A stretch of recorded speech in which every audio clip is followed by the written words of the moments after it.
Foot soldiers, survivors of a defeated army, worked to the bone by their high and mighty lord, only to be thrown out with the rubbish.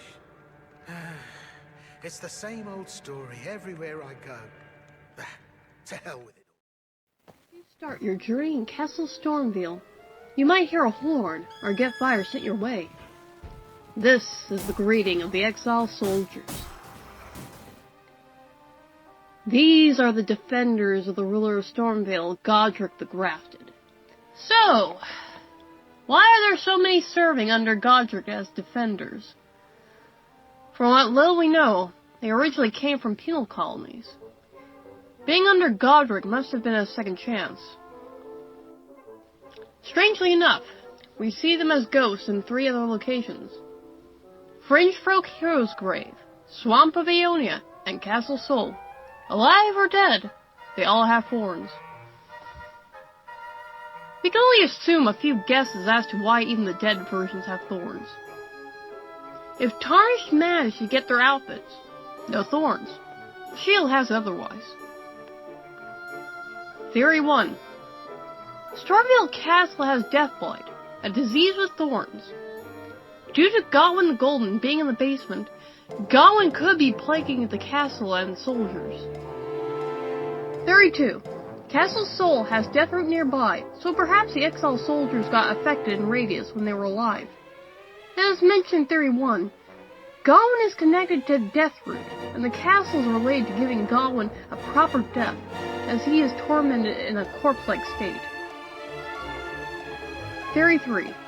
Exile soldiers were from the time period when Radagon of the Golden Order was in rule. So even the spectral ones in the Fringefolk Hero's Grave and Swamp of Aeonia have thorns. Radagon is connected to Thorn. Such thorns are worn by punished Tarnished. Radagon seals the entrance of the Erd Tree with the thorns. Theory 4 is credited to the last protagonist. Although they were banished to penal colonies, there may be meant to be a connection between their red clothing and that of the Thorn Sorcerers. Which, if the Thorn Sorcerers are more fire-lined, it wouldn't make sense to the Exile soldiers who may have fought on that side of the war. Only 3 of the locations have banished knights and Exile soldiers working together. Castle Sol and Fringefolk Hero's Grave established their codependence. At the Scarlet Rot-infested Swamp of Aeonia, a commander awaits enemies trying to steal a needle he has that originally belonged to Radagon's child Mikola. This commander shares an ability with the Tarnished, Summoning. Summoning, as described in its lore by the Grave Glovewort description, spirit tuning is not merely the simple act of imbuing strength. It is an art that lies somewhere between tuning an instrument and conducting conversation. This commander's instrument is a halberd. Perhaps his old legion were these Exile soldiers, and the two agreed to work. Who is this commander? Commander O'Neill. One of 2. The other is Commander Niall at Castle Sol.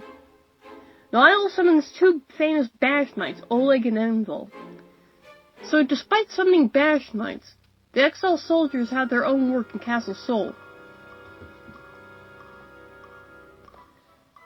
Funnily enough, there are banished knights in Caelid, but a bit of ways over at the Church of Dragon Communion. Their connections with dragons is another story for another time. This seems to be a constant. Exile soldiers and banished knights will be close in vicinity. Castle Sol and Fringefolk are ghostly haunts for the Exile soldiers. No summoning. They show themselves when approaching. Heroes' graves are not unlike mausoleums for past warriors, though these mausoleums might be places of humiliation for enemies of the Golden Order. So the hero and heroes' graves are probably ironic in retrospect. A fitting place for soldiers whose lives are exiled from their homes. From being in servants of a tyrant to spectral warriors, Exile soldiers are the unsung soldiers of the lands between. And remember, criticism is always welcome under this roof.